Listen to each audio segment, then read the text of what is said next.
स्वागत है आप सभी का एक और न्यू वीडियो पर। देखिए, अगर आप एमपी बोर्ड एग्जामिनेशन 2025 में बैठेंगे यानी कि 10th और 10th के बोर्ड एग्जामिनेशन देंगे, तो ऐसे में एक इंपॉर्टेंट चीज़ आपके पास होनी चाहिए, उसके बिना आप बोर्ड एग्जाम नहीं दे पाएंगे। जी हाँ, मैं बात कर रहा हूँ आप सभी के एडमिट कार्ड के बारे में। अब अभी जो एमपी बोर्ड ने जारी किए हैं वो है आपके dummy admit card.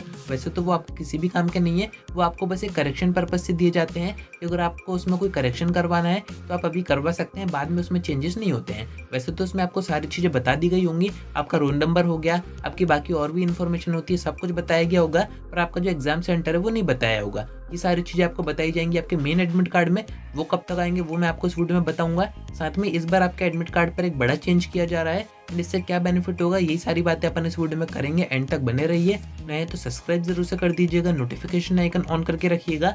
MP board examination की सारी अपडेट्स आप तक टाइम पर पहुंच जाएंगी। अब देखिए, रिसेंट में एमपी बोर्ड ने आप सभी के डमी एडमिट कार्ड जारी किए थे, जिसकी डेट आपको दी गई थी कि आप 13 नवंबर से 30 दिसंबर के बीच में इनको चेक कर सकते हैं। एंड कोई भी अगर करेक्शन होना है आपकी बेसिक इन्फॉर्मेशन में, जैसे कि आपका नेम हो गया, फादर्स नेम हो गया, डेट ऑफ बर्थ हो गई, उनमें आप चेंजेस करवा सकते हैं, क्योंकि आपके जो मेन एडमिट कार्ड आएंगे वो इन्हीं के बेस पर आएंगे, पर बाद में उनमें चेंजेस नहीं होते हैं। तो अगर आपने प्राइवेट फॉर्म भरा था तो आप MPBSC MP ऑनलाइन की साइट पे आके यानी कि यहाँ से चेक कर सकते थे, आपके पास आपका एप्लीकेशन नंबर होगा।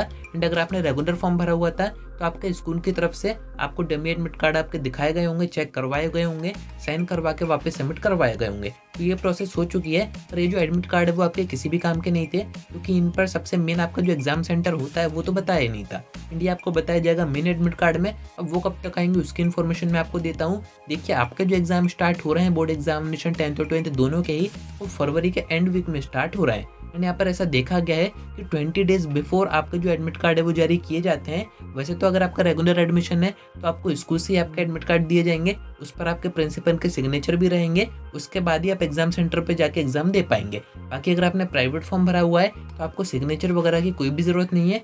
आप MP ऑनलाइन से डायरेक्ट उसको डाउनलोड करके प्रिंट करवा के एग्जाम सेंटर पे जाके एग्जाम दे सकते हैं। वैसे तो मैंने आपको अभी 2 वीक्स का टाइम बताया कि बिफोर 2 वीक्स आपके जो एडमिट कार्ड है वो जारी हो जाते हैं, पर देखा ये गया है कि 1 महीना पहले आपके जो एडमिट कार्ड है वो एमपी बोर्ड जारी कर देता है, क्योंकि अगर आप किसी प्राइवेट स्कूल में पढ़ाई कर रहे हैं तो वहाँ पर फीस वगैरह का इशू होता है। जब तक आप पूरी फीस पे नहीं करते हैं जब तक वो आपको एडमिट कार्ड नहीं देते हैं, तो वहाँ पर ऐसा इशू आ सकता है। बाकी अगर आपने प्राइवेट फॉर्म भरा हुआ है बाहर से तो ऐसी कोई दिक्कत होती नहीं है, आपके पास आपका एप्लीकेशन नंबर होता ही है। जब आपने फॉर्म भरा होगा उसके रिसिप्ट पर होगा, उसके थ्रू आप इसको डाउनलोड कर सकते हैं, प्रिंट करवा के रख सकते हैं। उस पर टाइम टेबल वगैरह भी मेंशन रहता है, एग्जाम सेंटर भी रहता है, वहाँ पे जाके आपको एग्जाम देने होते हैं। तो आपको जनवरी के एंड वीक यानी कि आखिरी वीक तक वेट करना पड़ेगा। उसी वीक में आपके जो एडमिट कार्ड है वो जारी किए जाएंगे। उन पर इस बार बड़ा एक चेंज यहाँ पर किया जा रहा है। इस पर आपके जो एडमिट कार्ड आएंगे उन पर एक QR कोड भी मेंशन किया जाएगा। अभी तक के जो एडमिट कार्ड आ रहे थे वो ऐसे आ रहे थे, पर प्रीवियस सेशन में भी यहाँ पर QR कोड दिया गया था एंड आपके सेशन में भी QR कोड दिया जा रहा है। अब इस QR कोड से क्या बेनिफिट होगा वो मैं आपको बताता हूँ।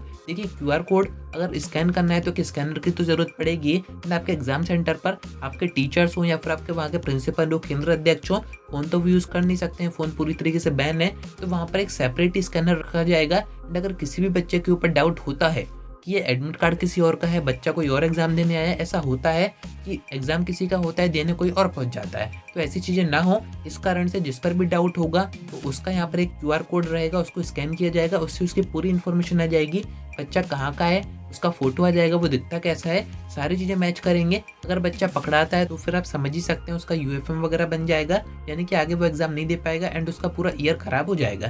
तो ऐसी चीजें ना हो, इस कारण से आपका जो एडमिट कार्ड है उसके ऊपर एक QR कोड दिया जाएगा। कुछ इस टाइप का इंटरफेस रहेगा जो कि आप अभी स्क्रीन पर देख ही रहे हैं। यार, अभी तो आप अपने एग्जाम की तैयारी कीजिए, प्रिपरेशन कीजिए। अगर आपका सिलेबस कवर नहीं हुआ इसको कवर करने की कोशिश कीजिए। बोर्ड एग्जामिनेशन में भी 1 महीना बचा हुआ है, 1-1.5 महीना है आपके पास, आप अच्छे से तैयारी करके अच्छा स्कोर कर सकते हैं। तो उम्मीद है कि आपको सारी बातें समझ में आ गई होंगी। आज की वीडियो में इतना ही। कोई डाउट आता है कमेंट करके पूछ सकते हैं या फिर आप मुझसे इंस्टा पर DM करके बात भी कर सकते हैं।